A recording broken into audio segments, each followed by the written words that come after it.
আসসালামু আলাইকুম, কেমন আছেন আপনারা সবাই? আশা করি সবাই ভালো আছেন।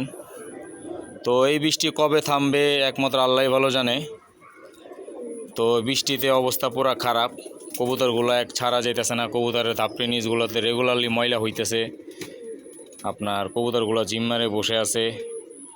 তো এই টাইমটাতে যেহেতু আপনার পর পড়তেছে, কবুতরগুলোকে সবসময় খেয়াল রাখতে হইতেছে, একটু কষ্ট বেশি হয়ে যেতেছে বৃষ্টি বাদলের ভিতরে। রেগুলার পরিষ্কার করতে হইতেছে, খেয়াল রাখতে হইতেছে, দেখা যাইতেছে এক এক সময় এক একটা মেডিসিন দিতে হইতেছে।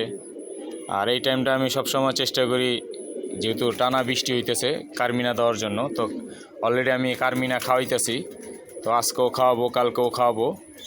তো আরেকটা জিনিস, আমার থরের সাইডটা আজকে পুরা নাজেহাল অবস্থা, একদম ভিজে, একদম একাকার। 3-4টা বাচ্চা আমার ভিজে গেছে একদম। আইসা দেখি পানির ভিতরে, হরার ভিতরে পানি, দেখছেন এই যে হরার ভিতরে পানি ছিল। তো আমি সাথে সাথে আইসা এগুলো পরিষ্কার করছি, পরিষ্কার করে পুরো থরটা পরিষ্কার করে ফেলছি, প্রত্যেকটা থরের পরিষ্কার করে ফেলছি আবার নতুন করে, দেখতে পাচ্ছেন।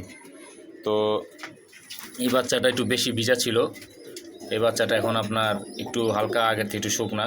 তো বালু দিয়ে দিছি, বাচ্চাটাও মুছে দিছি। তো এটা এদের বাচ্চা না, এই বাচ্চাটা হলো আমার এই খাকি পেয়ারের বাচ্চা। তো এদের ডিমগুলো নষ্ট করে ফেলছে। এই বাচ্চাটা বড় হওয়ার পরে তাদের কাছ থেকে ডিম নেওয়া হবে, আর এই পেয়ারটা উঠায় দেওয়া হবে এই বাচ্চাগুলো হওয়ার পরেই। তো আরেকটা বিষয়, আরেকটা জিনিস আমি আইসা দেখি, এই যে পেয়ারটা, নাপ্তা পেয়ারটা, তারা ডিম ভেঙে একদম বাচ্চা সহ একদম চ্যাপ্টা করে রাখছে। তো এটা বৃষ্টির কারণে না কিসের কারণে একমাত্র আল্লাহ ভালো বলতে পারবে। তো যা যেটা হয় ভালোর জন্যই হয়। প্লাস্টিকের ডিম দিয়ে দিছি। তো আমার এক জায়গায় একটা বাচ্চা, ছোট বাচ্চা আছে, আর একটা বড় বাচ্চা আছে। তো আপনার এই যে এই জোড়ার কাছে, বুঝতে পারছেন, এই জোড়ার কাছে এদের একটা বাচ্চা ছোট আছে, 2-1 দিনের ভিতরেই চেঞ্জ করে দেবো। এক বাচ্চা এদের কাছে থাকবে, আর এক বাচ্চা এদের কাছে থাকবে। তো এরকম করে বাচ্চা উঠানো হইতেছে। তো সবাই আমার কবুতরগুলোর জন্য দোয়া করবেন। তো আজকে এই পর্যন্তই, আর সবাই সবার কবুতর দিয়ে খেয়াল রাখবেন। বাচ্চাগুলো আপনার সরানোর সময় হয়ে গেছে, কোন বৃষ্টির কারণে সরাইতে পারতেছি না। তো সবাই কবুতর দিয়ে খেয়াল রাখবেন।